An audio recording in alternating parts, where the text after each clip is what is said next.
જય હિન્દ વિદ્યાર્થી મિત્રો, આપ સૌનું મારી યુટ્યુબ ચેનલ ભૌમિક પ્રજાપતિમાં હાર્દિક સ્વાગત છે. વિદ્યાર્થી મિત્રો, આપણે ધોરણ 9 વિષય વિજ્ઞાન એમાં પણ આપણે પ્રકરણ નંબર 15 અન્ન સ્ત્રોતમાં સુધારણા. અન્ન સ્ત્રોત એટલે કે ખેતી પાક એના ઉત્પાદનમાં એટલે એ ઉછેરવાની રીતમાં સુધારા કરવા વિશે આપણે આ પાઠમાં અભ્યાસ કરી રહ્યા છીએ. જેમાં આપણે છેલ્લા વિડીયોમાં એ પાક ઉત્પાદન સુધારા કરવા માટે કઈ કઈ રીતની પસંદગી કરવી જોઈએ એનું પહેલું થોડુંક આપણે જોઈ લઈએ. તો આપણે ધ્યાન આપ્યું હતું કે એમાં 3 સ્ટેપ આવે છે, 3 ચરણો આવે છે કે યોગ્ય બીજ પસંદ કરવું, યોગ્ય દેખરેખ એટલે ઉછેરવામાં ધ્યાન રાખવું અને જે ઉગેલા પાક હોય એની સુરક્ષા કરવી. બરાબર, આ 3 બાબતોમાં આપણે ધ્યાન રાખવું જોઈએ. તો આ 3 બાબતોમાં ધ્યાન રાખવા માટે હવે આપણે કઈ પદ્ધતિ વાપરવી એના વિશે આપણે ભણીશું. તો પ્રશ્ન છે કે પાકની જાત સુધારણા. પાકની જાત એટલે અહીંયા સમજવાનો પ્રકાર. તો આ પાકની ઘઉં ચોખા એ જાત કહેવાય પાકની.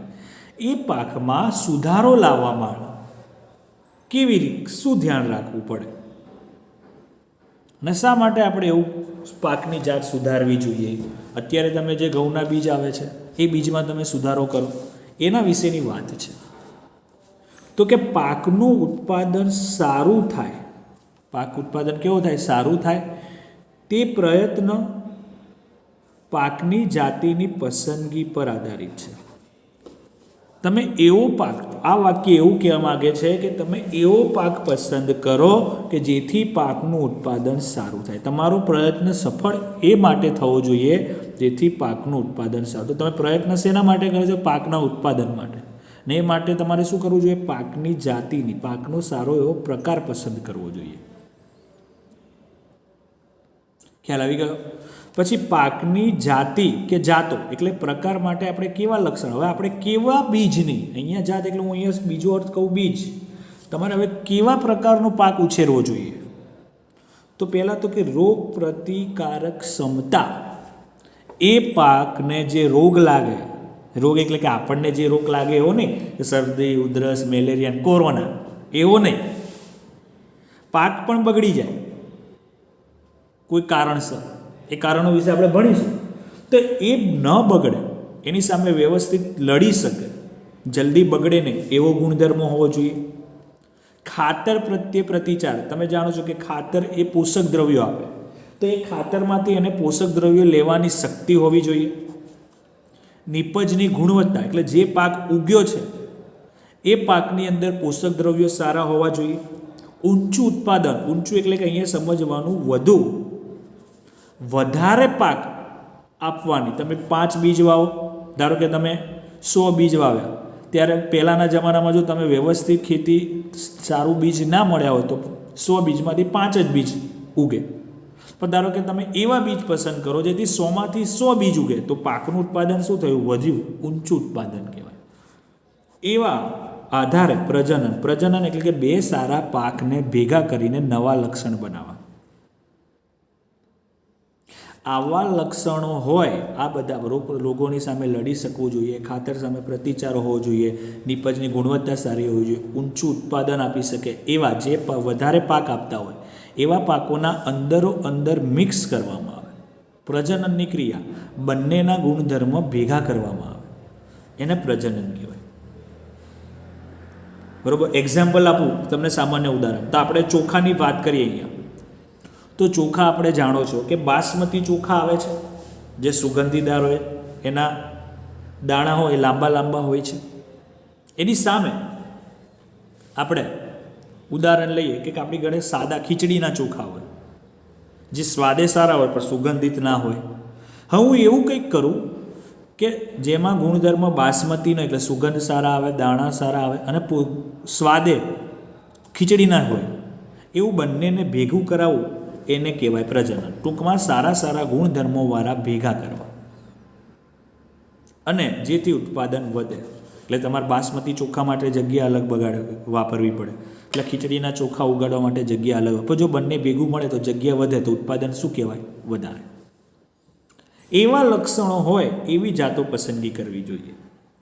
તો આ પ્રશ્નમાં એક ભાગ એવો પણ બને કે પાકની પસંદગીના લક્ષણો, તો પ્રશ્ન આટલે સુધી જ લખાય કે પાકની પસંદગીમાં કેવા લક્ષણો ધ્યાન રાખવા જોઈએ, તો આટલે સુધી જ લખાય.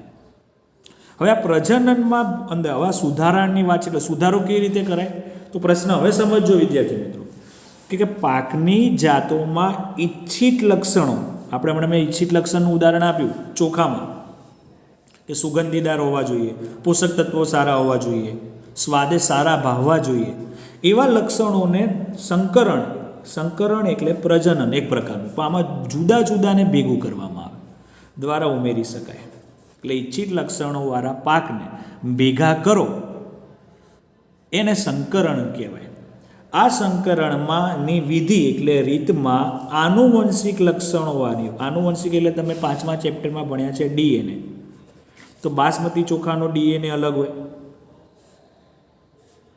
પછી સાદા ચોખાના ડીએનએ અલગ હોય, તો આ બંનેના ડીએનએમાં ફેરફાર કરીને ભેગા કરવામાં આવે અને જે બને એ નવા ડીએનએ વાળું મળે.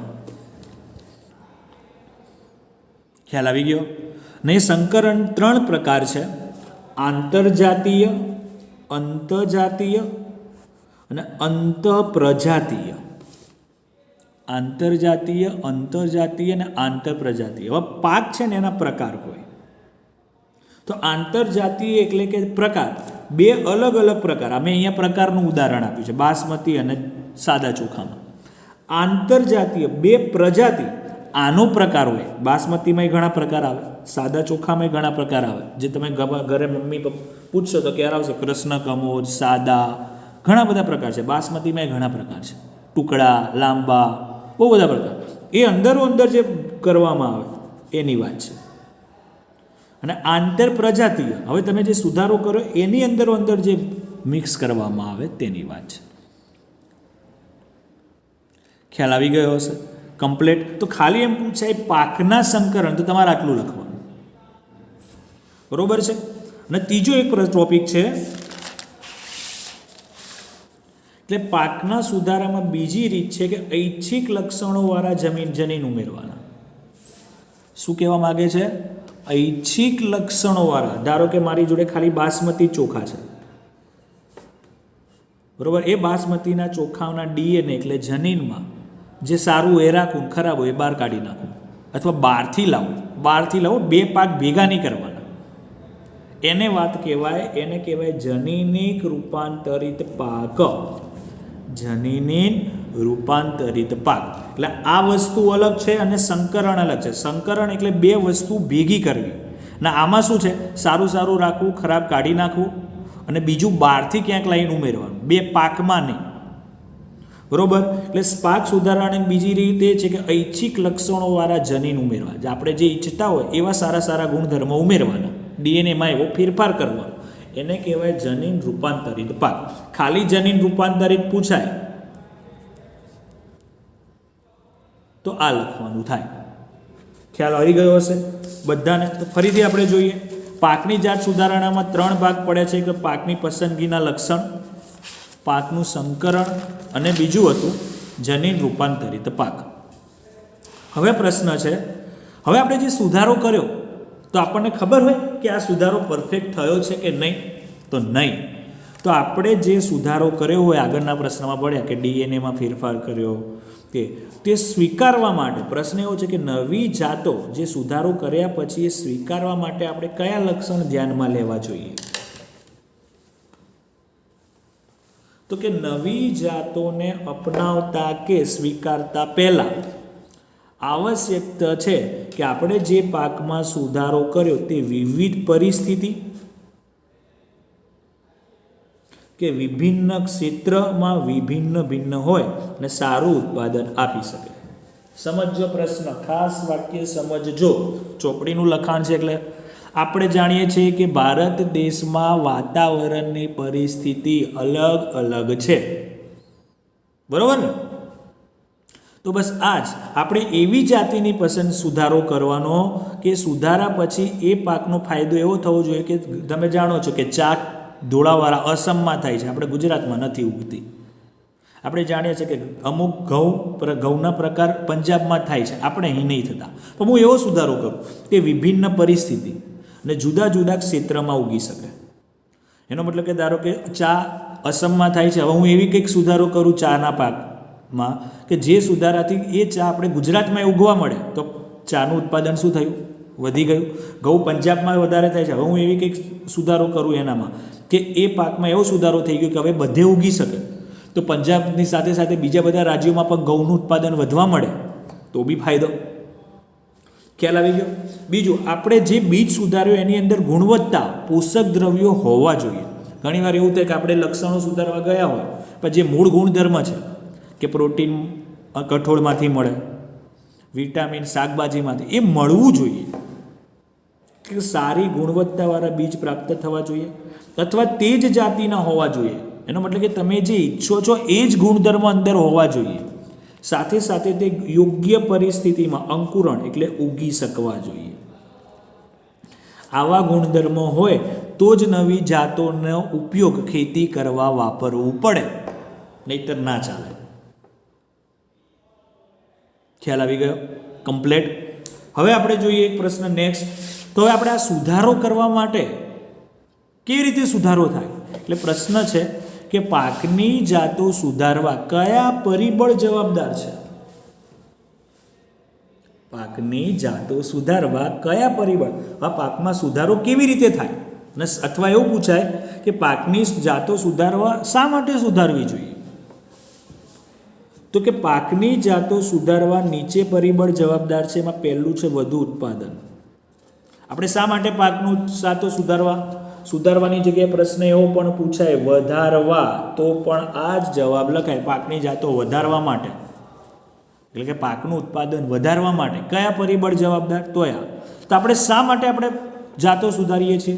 તો પહેલું કારણ છે કે એકર દીઠ આપણે જે જાતો વિકસાવી એ જાતમાં પહેલો શું ફાયદો થવો જોઈએ? આપણને ખબર કેવી રીતે પડે કે પાકની જાત સુધરી ગઈ?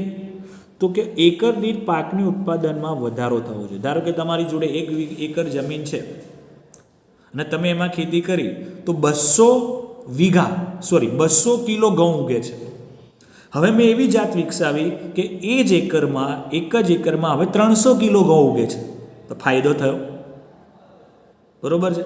બીજું છે ગુણવત્તામાં સુધારા. જે પાકની અંદર પોષક દ્રવ્યો હોય એમાં હું સુધારો કરું, સારા પોષક દ્રવ્યોના પ્રમાણ વધારું. કે પાકના ઉત્પાદનની ગુણવત્તા પ્રત્યેક પાકમાં અલગ અલગ હોય. એ આપણે જાણીએ છીએ કે અનાજમાં પોષક દ્રવ્યોનું પ્રમાણ અલગ હોય, કઠોળમાં અલગ હોય, શાકભાજીમાં અલગ હોય. તો એ ગુણધર્મ અંદર જળવાઈ રહેવો જોઈએ.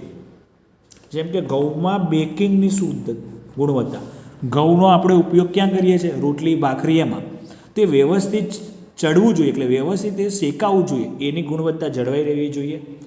કઠોળમાં પ્રોટીનની ગુણવત્તા, તેલીબિયામાં તેલની ગુણવત્તા, એટલે જે તેલ નીકળવું જોઈએ એમાંથી સારા પ્રમાણમાં. ફળ અને શાકભાજીનું સંરક્ષણ, ફળ અને શાકભાજી બહુ લાંબો સમય ટકે નહીં, તે લાંબો સમય ટકી શકે એવું હોવું જોઈએ. એટલે આપણે તો જ જાતો વિકસી કહેવાય. પણ ઘઉંમાં જો આપણે સુધારો કર્યો ને એ સારું શેકાતું જ નથી, ખરાબ ઘઉં થઈ ગયા.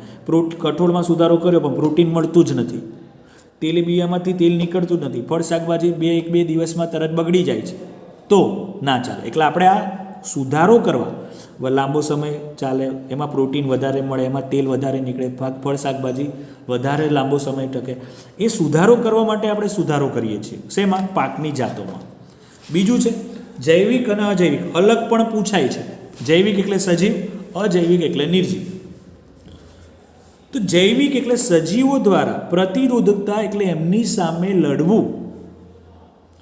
તો કે જૈવિક રોગ જેવા કે રોગો, કીટકો, કૃમિ, એમને રોગ લાગી જાય, નાના કીટકો એમને ખરાબ કરી નાખે, કૃમિ ખરાબ કરી નાખે. છતાં અજૈવિક અનાવૃષ્ટિ